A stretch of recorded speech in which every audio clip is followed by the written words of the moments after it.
Volvemos de esta breve pausa musical. Ahora estamos con la profe Nelly Augusto. Profe, la saludo. Buenas noches, Agustín. Buenas noches a la audiencia de Orión FM. Y saludo también a todo el equipo, al sonido, locutores, al profe. Bien, profe. Comenzando con su infancia. ¿Cómo recuerda su infancia? Eh, a ver. Bueno, nací acá en Chepes eh, en el año 1968, en el mes de junio más precisamente. O sea, estoy en vísperas a un Un cumpleaños. cumpleaños más, sí. Eh, y soy la quinta de 7 varones, una familia de muchos integrantes. Eh, la única hija mujer, Muchos hermanos. muchos hermanos. Eh, con ellos aprendí juegos varoniles, Claro. casi muñecas no tuve, Claro, o sea, como que se crió en un ambiente muy... muy masculino, Muy masculino. con energía muy masculina. Claro. Desde jugar a la pelota, de coleccionar etiquetas de cigarrillos, de jugar a las bochas y llevar los bolsillos llenos con papelitos de las etiquetas de cigarrillos, jugar a las bolitas, arquero en las jugadas al fútbol en la esquina de mi casa, debajo de un foco, con una pelota de trapo. Eh, ¿Qué más? Salir del campo a tirar una onda, una gomera. Eh, bueno, y mi vestimenta era básicamente, más o menos lo que usan ustedes, jogging, buzo, zapatillas. Claro, o sea, como que se crió en un ambiente así muy, como dijo usted, muy varonil, y le parece que fue lindo para usted, o le hubiese gustado criarse en un ambiente mucho más femenino, con hermanas, compartir Sí, un sí, tipo de sí, tener ideas. una hermana fue eh, el deseo de toda mi vida. Claro, bueno, en este caso, bueno, me pasó algo similar a mí, eh, de criarme en un ambiente lleno de mujeres, cosas Al así. revés. Sí, y me hubiese gustado compartir con un hermano. Eh, sí, me hiciste emocionar porque la verdad que me sentí muy sola en ese aspecto. El hecho de no tener una hermana para complicidad, para contarnos las cosas, para reírnos, para pelear, lo lógico que hacen los hermanos. Pero bueno, la vida me compensó después con, con 3 hijas mujeres nada más. No tengo hijos varones. Así que, pero sí, me hizo mucha falta. Sí, sí, bueno, creo que es algo que impacta, ¿no? En el tema de la vida, del crecimiento, pero es bueno también criarse en un entorno varonil, ya que, bueno, nos enseña muchos tipos de cosas, a pesar obviamente de no tener una compañera de vida de su mismo género, pero de por sí es importante rescatar todas esas cosas, ¿no? Porque cada uno, bueno, tiene su forma y, bueno, su Sí, vida. el lado positivo ha sido que me he sabido defender siempre.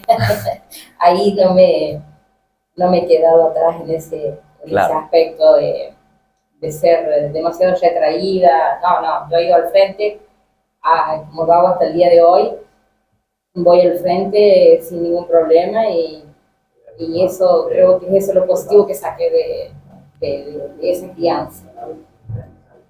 Bueno, pasando a la primaria, ¿cómo vivió su paso por la escuela primaria, no? Eh, Comencé jardín de infante cuando casi el jardín de infante no existía, acá Sí. en la escuela 114, y fue la única vez que repetí un grado, porque en realidad yo tenía 5 años y le sabía decir a mi mamá que quería ir al jardín. Yo veía que siempre frente de mi casa pasaban los chicos al jardín y estaba a 3 cuadras de la escuela 114, la Conseja, ¿no? Sí. Y entonces como yo veía pasar los chicos con guardapolvito, con los canastitos, con sus cositas de jardín, yo le pedía por favor a mi mamá, la cansé hasta que mi mamá me mandó. Y, y hice excepcionalmente un jardín con 4 años, que no existía el jardín de 4, junto con los chicos de 5 años. Y, y bueno, y cuando llegué a fin de año estaba muy entusiasmada, con ganas de pasar al primer grado, y la señora Mari me dijo, no, tienes que tomar más sopa y volver el año que viene. Y hasta el día de hoy recuerdo que yo estaba indignada porque me habían dicho que vaya a tomar sopa. Pero volví y al año siguiente me dediqué a la joda en el jardín, digamos, porque no hacía las cosas que tenía que hacer, soy consciente de eso. Jugaba y hacía las mías dentro de la salita y la maestra me perdonaba. Me aguantaba, me alcahueteaba este, y era la única que me tenía en cuenta cuando había reuniones de papás, la única alumna que estaba ahí para servir los caramelos o para ayudarle a la maestra de asistente, estaba yo, la regalona. Así que sí, fue una experiencia linda. Después la primaria la hice también, el primer grado lo hice en la escuela normal, la parte donde es ahora sede de supervisión zona sexta, por Avenida San Martín, en la parte de arriba, tenía que subir escaleras al primer grado. Segundo, tercero, lo hice en la 114 de vuelta, pero los motivos eran porque estábamos cambiando siempre de domicilio con mi familia. Y quinto grado ya lo hice en la escuela 255, pero solamente hasta el mes de noviembre, que fue el terremoto del 77, y ahí empezamos a compartir en la escuela 114 un doble horario a la mañana, de las 8 hasta las 10 asistían los alumnos de la 114, de las 10 hasta las 12 los alumnos de la 255, porque el edificio de la escuela 255, que es el actual centro cultural, se había hundido el piso después del terremoto y no estaba en condiciones de albergar a los alumnos para que sigan cursando. O sea, en el 78 prácticamente todo el año se cursó acá en la escuela 114. Y bueno, y sexto y séptimo ya después volvimos al edificio de la 255 y ahí era primera escolta de la bandera, terminando la primaria. Bien, una experiencia bastante interesante.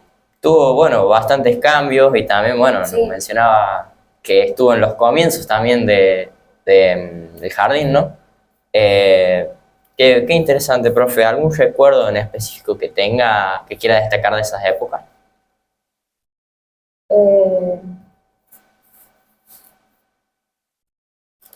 No tengo ningún recuerdo en particular, que hacía muchas picardías, yo sí.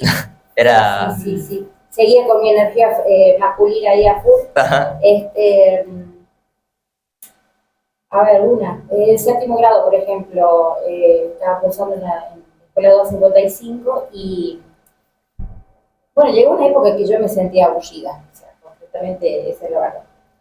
Y tenía unos compañeros que eran picantes, no los voy a nombrar para no mandarlos al frente. Para no comprometer. Para no Claro. comprometer, pero un día le digo, ¿por qué no entramos y zapateamos arriba de los bancos? Subimos arriba de los bancos, zapateamos y después nos sentamos porque está muy aburrido esto. Y bueno, y los muchachos ni lerdos ni perezosos me dijeron que sí. Entonces, al momento de que nos hacían formar, nosotros nunca estábamos alistados ahí en el momento, o sea, siempre nos codeábamos, nos hacíamos que nos molestábamos. Entonces, si el séptimo va a pasar al último, decía la señora de turno. Y lo hacíamos a propósito para que nos dejaran al último. Entonces ingresaban todos y cuando ya nos tocaba ingresar a nosotros, como yo siempre fui la primera de la fila por la estatura, obviamente, subí al primer banco, subí a la silla arriba del banco y de ahí pasaba zapateando todos los bancos, los recogía hasta que llegaba el mío y me sentaba. Y los otros de atrás. obviamente que era un barullo terrible, parecía que venía, o sea, el ejército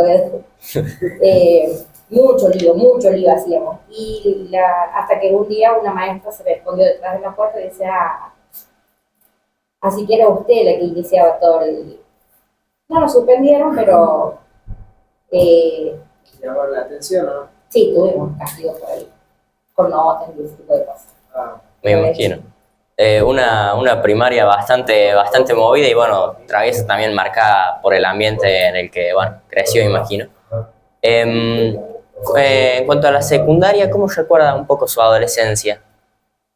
Y la secundaria en ese momento no teníamos opciones como tienen ustedes ahora de elegir entre el EPET, el colegio provincial, era solamente la escuela normal.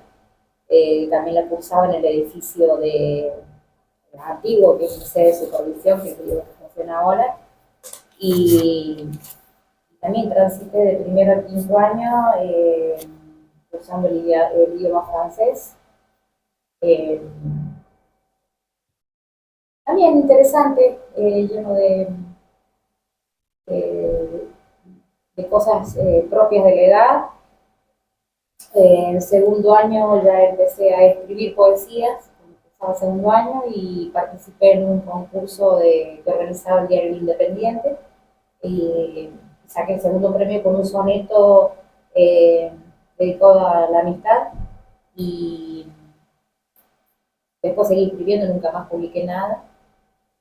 Eh, para cuando llegamos al quinto año, el director que estaba en ese momento nos cobraba el uso del sello para hacer cifras, todo eso, entonces yo un día me enojé y hice revolucionar a todos y no les dimos un dinero y nos fuimos a Chepe Viejo, un día de pin y gastamos dinero. Mire usted, bastante, bueno, también como un poco como la primaria, bastante, bueno, Rebelde. rebelde. ¿Había alguna materia en particular que le gustara o que se le dificultara en la secundaria, así que recuerde? Sí, matemática me la llevé todos los años, primer año, segundo año, tercer año. Cuando llegué a cuarto, el primer cuatrimestre la tuve con tu tío Luis, Luis Vega, y me saqué un 350 teníamos trimestres en ese tiempo, un 350 en el primer trimestre.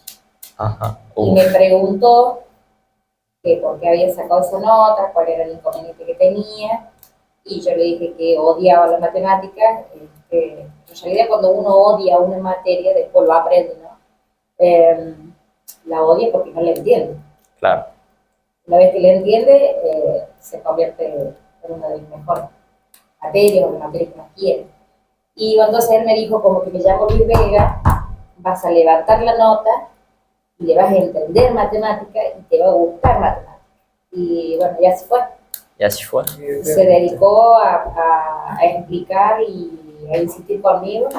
El segundo trimestre subí a 6, el tercer trimestre subí a 7,50 y el cuarto trimestre creo que volví a 6, pero bueno, la sumatoria de todos los trimestres no me daba para aprobar la materia que rendí, pero bueno, ya más convencida de lo que hacía.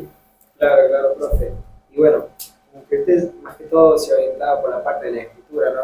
En la actualidad tiene algunas escrituras por ahí guardadas. Traje algunas.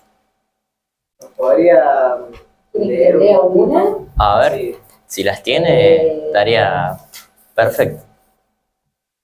Bueno, corta o larga. La que usted... La que le parezca. Ajá, la que a usted le parezca.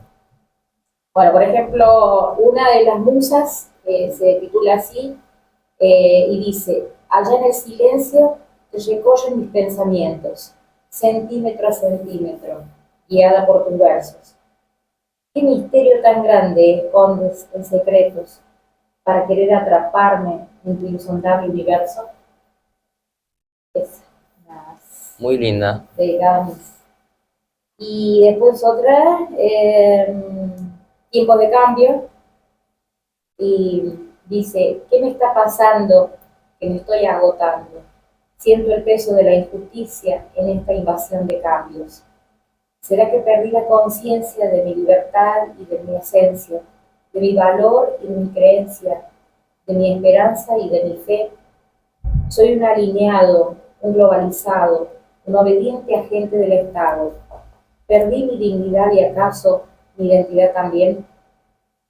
Es la encrucijada de mi vida, de un mundo que vive al revés. No sé qué es verdad, qué es mentira. No sé quién soy ni a dónde iré. No sé qué me está pasando, ni en lo que me convertiré. ¿Será mi resignación a mi destino de lo que quise y no pudo ser? Mire, usted, profe, ¿cómo se fue desenvolviendo, no? Me imagino que las primeras escrituras eran básicas, por así decirlo, ¿no? No tan básica, porque por ejemplo la de segundo año, cuando iba a segundo año de la secundaria, un segundo premio en un concurso de diario independiente con un soneto, que era raro para mi edad que alguien escribiera sonetos. El soneto está compuesto con dos cuartetos, dos versos de 4 estrofas y dos tercetos, dos versos de 3 estrofas.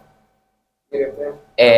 Pero después tengo poesías realizadas para la escuela normal, de despedida del secundario, y poesías largas de varias estrofas, pero siempre buscando la rima, no son sin rima. Claro, no son palabras así dispersas. Claro, No. claro, con la rima Todos que cantan acompaña. con rima.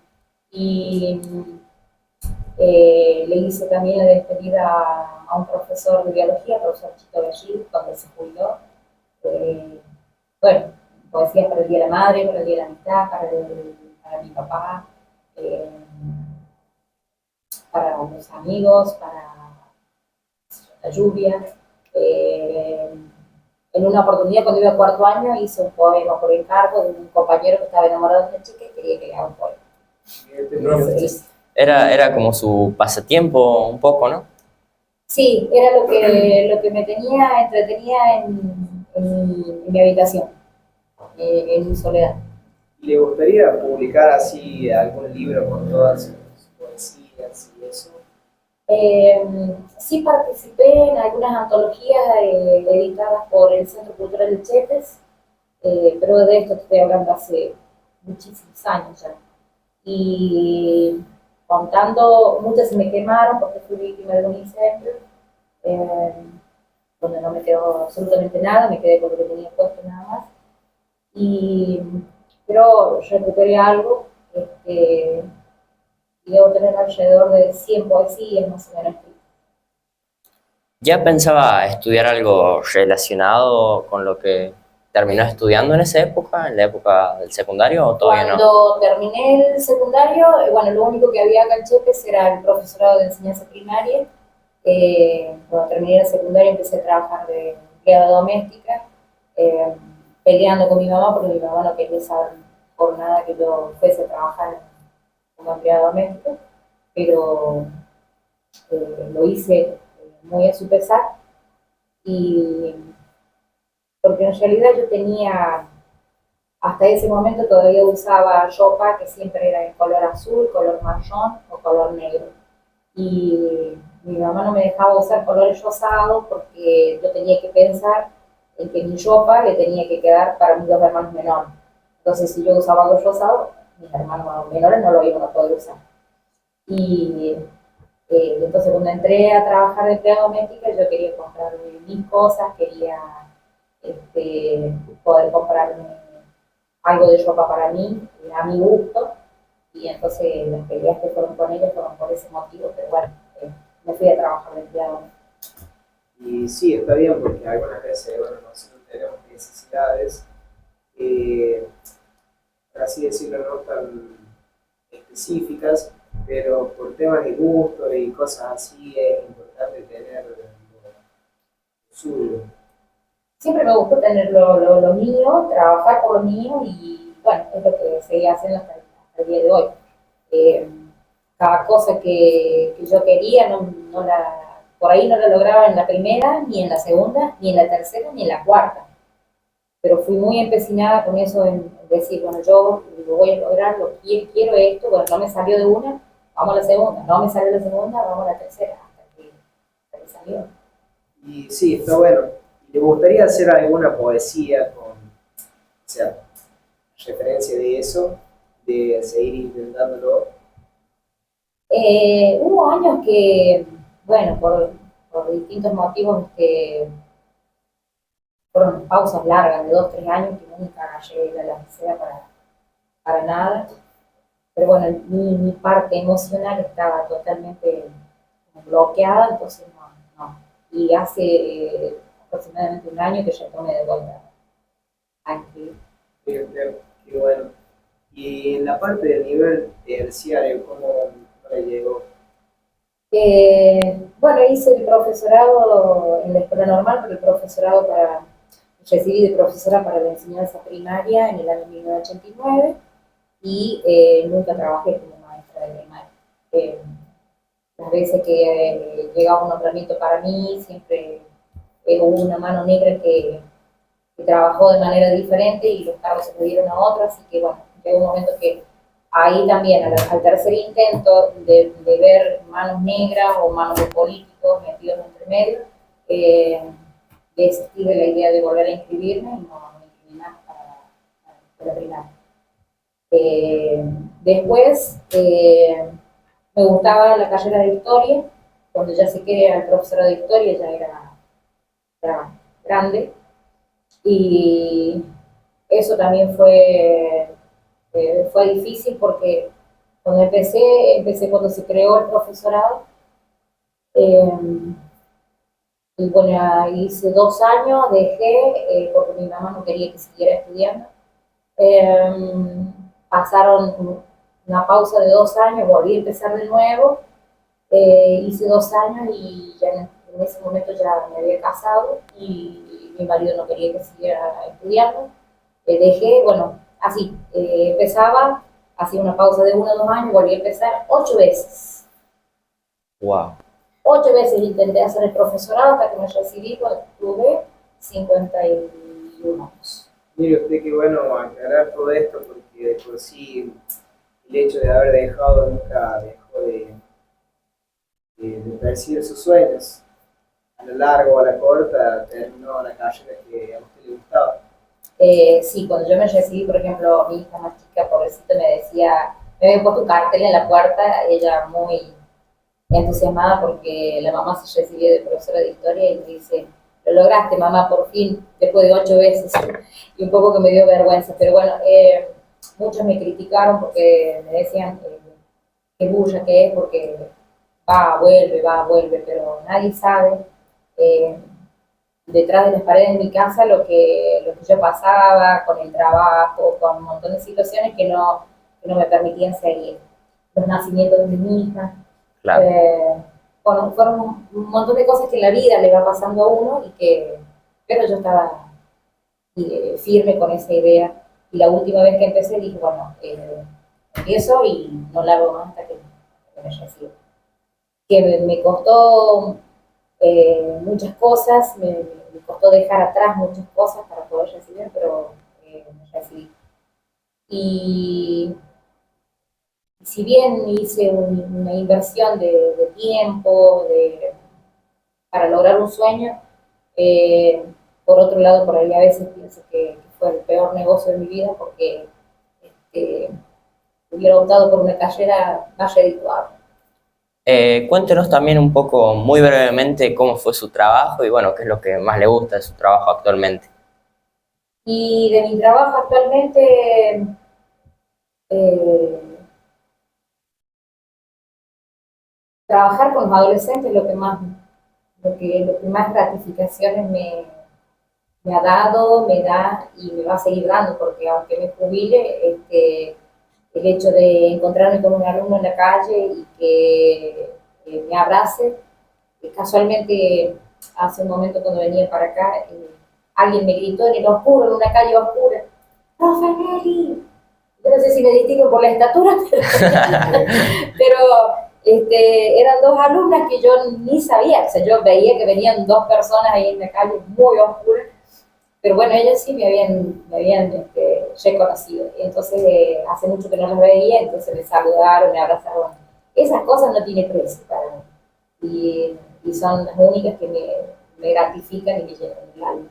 Si No tuviera, alcanza para vivir, pero claro, la bueno, parte sí, del alma eh, la enriquece un montón. me imagino son cosas que no tienen precio, ¿no? Si tuviera que dejarle un mensaje a la adolescencia actual, como por ir cerrando, ¿qué mensaje les dejaría a los adolescentes? Eso, luchar por sus sueños, que nosotros en el transcurso de la vida, cuando ustedes empiecen a estudiar, una vez que finalicen la escuela secundaria, van a tener un montón de inconvenientes familiares, económicos, climáticos, de todos los colores.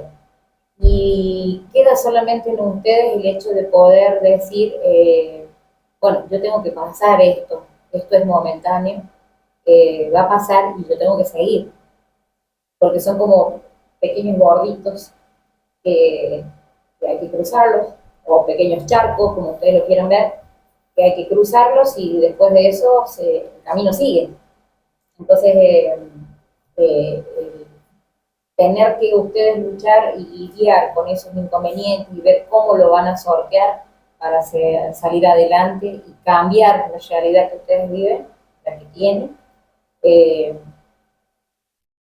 solamente está en ustedes, en tener la buena voluntad, de ser, eh, de insistir permanentemente, de ser constantes y no darse por vencido nunca. Bueno, creo que es muy importante esto, señorita, porque más que todo nosotros estamos atravesando una adolescencia bastante dura, bastante compleja, en la cual nos frustramos porque hay algunas cosas que no nos salen, pero es muy lindo escuchar su testimonio, ya que nos inspira, o sea, a seguir, a tener una resiliencia como la tuvo usted, ¿no? Para conseguir los objetivos que uno se propone en la vida. Sí, y a veces la vida te puede sorprender. Yo, por ejemplo, en 1989, cuando después que me recibí, con mi panorama no estaba muy claro y en ese momento quien estaba de supervisor me dice, necesito que me hagas un favor urgente. Y me dice, te vas hasta el auto, cuando salgas del profesorado, a las 11 de la noche te vas hasta el Automóvil Club, entras al motel, vas a la habitación número 15 y golpeas la puerta. Y te van a atender dos mujeres. Cuando esas mujeres pregunten qué necesitan, usted pregúntele qué necesitan. Y ellas te van a llevar del foco para adentro y te van a explicar qué es lo que necesitan. Bueno, efectivamente yo salí, hice lo que me dijeron, lo que me habían pedido, y cuando fui al Automóvil Club me encuentro con dos mujeres que en ese momento habían empezado a trabajar en ADESA, que era la Agencia para el Desarrollo Ecológico de Zonas Áridas, que era una agencia que dependía del Ministerio de Producción y Desarrollo de la provincia, y que empezaban a trabajar con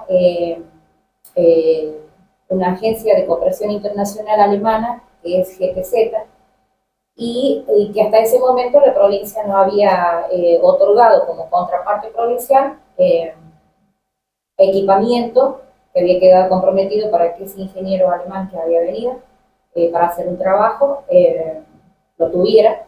Entonces el hombre llegó y no había nada. Y estas mujeres estaban trabajando, habían venido de Buenos Aires, la ingeniera Cáceres Campo y la ingeniera Cáceres,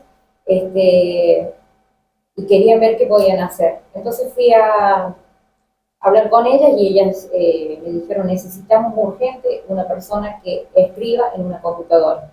Yo hasta ese momento no tenía ni la más pálida idea de que alguna vez pudiera tener una computadora o que me pudiera encontrar con una computadora. Por mi situación económica, por mi condición social, entonces acordamos con esta señora que yo tenía que ir a la casa de don Dardo Cabral, que es un vecino de acá de nuestra comunidad, que viendo el apuro en el que se encontraba esta gente, él dice, yo en mi casa tengo una computadora, su situación económica lo permitía en ese momento, y entonces dice, pongo a disposición esa computadora para que puedan trabajar y esa agencia de cooperación internacional no se vaya. Me Yo había hecho cursos, mientras transcurría la secundaria, había hecho cursos de taquigrafía, por lo tanto era bastante rápida escribiendo en máquina de escribir, y eso permitía que yo pudiera agarrar un teclado y escribir y pasar información que ellos estaban haciendo.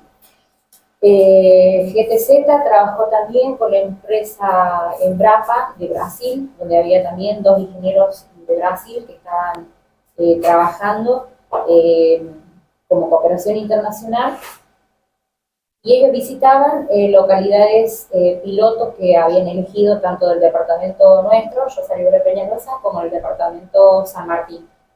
En el departamento San Martín estaba Villa Nidia, está y no me acuerdo qué otra localidad. Y en el departamento nuestro estaba Villa Casana, La Calera, San Isidro, El Totoral, San Antonio de las Toscas, Chelcos y más así. Entonces, lo que ellos querían era trabajar, la cooperación, el trabajo de la cooperación internacional era de 5 años, y lo que querían ellos era trabajar con las comunidades del interior y ver cómo podían hacer para que se pudiera comenzar un trabajo de desarrollo, un desarrollo ambiental en cada una de esas localidades. Donde se trabajó con las comunidades, ellos iban, trabajaban con las comunidades, hacían informes y después tenían que traer los cheques y tenía que haber alguien que pasara esos informes. Entonces yo me pasaba las 24 horas del día prácticamente ahí en la casa de Don Dardo, que son, siempre le agradezco a Don Dardo Cabral y a Doña Nelia, porque ellos eran los que me pasaban una taza de café, me pasaban un vaso de agua. Me han atendido realmente muy bien durante esos 5 años que he estado trabajando con esa agencia de cooperación internacional. ADESA desaparece después con el tiempo, pero a mí me queda una experiencia muy grande en el trabajo con esta gente. Y aparte el hecho de poder conectarme para esa época con una computadora que era grabar en disquete, que todo lo aprendí ahí sobre la marcha. Entonces, sí, agradecida a la vida por esas oportunidades que tuve de aprendizaje. Una historia interesante nos contaba ahí la profe. Bueno, recalcando también el mensaje y la reflexión del Benja, terminamos esta entrevista del programa número 2 de Otro Ladrillo en la Pared. Muchas gracias, profe, por venir. Gracias por la invitación. Realmente yo no sabía cuál era el objetivo, sabía que ustedes estaban dentro del proyecto, pero como le había dicho al profe, no sé qué puedo aportar yo con mi experiencia. Pero bueno, si les sirve para ustedes en el trabajo.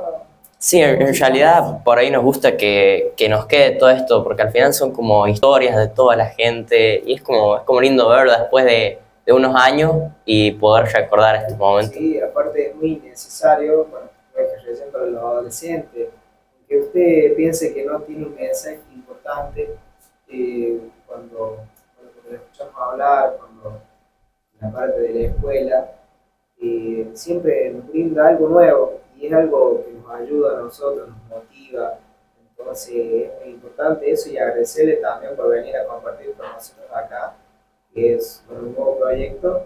Él ya estuvo, pero incorporación, y es bastante lindo, así que le agradecemos muchísimo. Suéltense, lo único que les voy a decir. Yo, bueno, cuando ingresé les decía que en los comienzos de la Orión había un pequeño equipo de radio que estaba en la casa del ingeniero Carlos Roldán, por la calle Joaquín Peter González.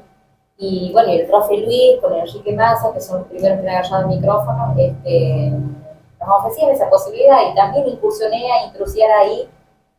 Usé un seudónimo, pero la locución también es un trabajo que me gustó siempre. Bueno, muchas gracias. Bueno, muchos éxitos y disfruten de esta experiencia. Es muy lindo. Muchas gracias, profe, también. Bueno, sí, no, también muchas gracias a usted, profe, por haber venido, pasado por este programa, que creo que a todos los que han formado parte les gusta. Y bueno, con esto damos por cerrado el segundo programa de Otro Ladrillo en la Pared.